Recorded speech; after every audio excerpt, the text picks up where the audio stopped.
Hi, Ethel Joe here.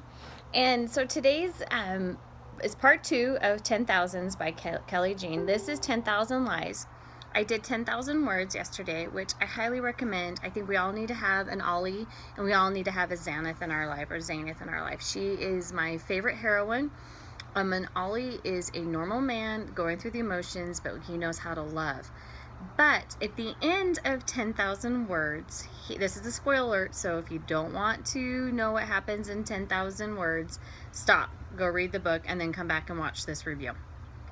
10,000, at the end of 10,000 words, Ollie goes and buys a ring for Xanath, and he goes and gets permission from all of her friends. He goes to Ricki, he goes to Rowan, goes to her dad David, but the most important is Ricki. And Ricki says, "Are you ready to learn what we're all about?" And so it goes through Ollie finally accepting what's going to happen. He goes into the room, and Ricki goes from the beginning.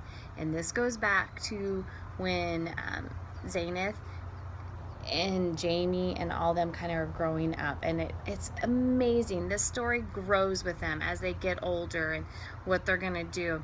And Ricki is he's a foul-mouthed man, but he is a bearded, rough, gentle giant, and that's all I can say about him. He is a gentle giant. He has a life that nobody really knows about. His family, I don't want to spoil, but I'm going to kind of give you a spoiler alert. So again, stop if you don't want to know what happens in this book. His dad is in the mob, and he's trying to get out of it because he doesn't believe in what his dad's doing. He doesn't want to sell these women. And it was a book that talks about, the trade of women and young children today in foreign countries and even in America. And I really liked it.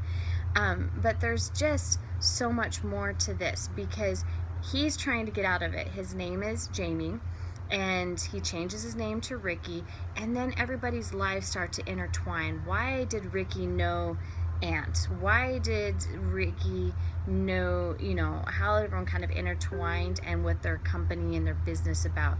The Locals is an organization that if it was in my area, I would be involved in it. It's such a great storyline that Kelly wrote, and I love it.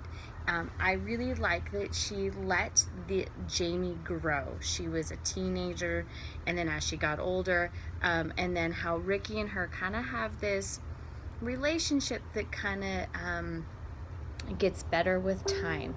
They became friends. They became intimate via phone, and they never met each other. It was all versus phone conversation. And I know living apart from somebody that you're interested in, talking on the phone and even emailing or sending letters, you tend to open up your life. And I really felt like Jaime kind of finally just didn't have the greatest life in the world, and she's finally opening up to Ricki, and they have this connection. It's beautiful. Jamie's thinking she's losing herself, losing her faith. She feels like there's nothing left to her because of how she was raised, and she only has Xanath, and she only has her family, and then she just doesn't know where she fits in. And Ricki doesn't let her feel that way. Ricki makes her feel like she's wholeheartedly loved by everybody, and I love it. And as the story grows, they kind of get to know each other more, and then they kind of go through this turbulence of a relationship, and it's just, you get to see what they're doing, what their job is, and then their other side job. They're tattoo people, and they're big, burly, bearded men, and I'm hoping they wear flannel and the suspenders. Whoo, that got me. But I like this because it kind of gives you the backstory.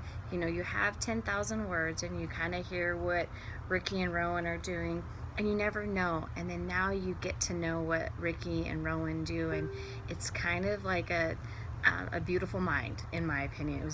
Kelly's mind is beautiful for writing it. And Ricki is probably one of the top alpha males besides Ollie that I fell in love with, because it's what they're what they want and what they're striving for and their character. And most alpha males, you're like, oh, it's all about, you know, sex and, you know, what they do, but it's about what they stand for. And these two stand for something that is amazing. And I think that's what makes them my probably 5-star men I've ever, you know, read. And I love it. And I can keep going on, and I know I'm just rambling here, but I recommend 10,000 Lies. And I recommend you read the 10,000 words and then 10,000 Lies, and then there's another one coming out soon. I kind of Facebook stalked or blog stalked Kelly to kind of see if we're gonna get any more anytime soon, and I did see there's some stuff. So I do think you guys should download and buy these books. Highly recommend them. Again, my top 15 or top books for 2015, and these are 2016. My goodness, and this is them, and I love it, and I hope you guys love it as much as I do. Again, follow me, read my other reviews. Let me know what you think. Maybe you don't like it. If you don't, let me know, and I can try and change it. You know, I'm a peaser. So talk to you guys later. Bye bye.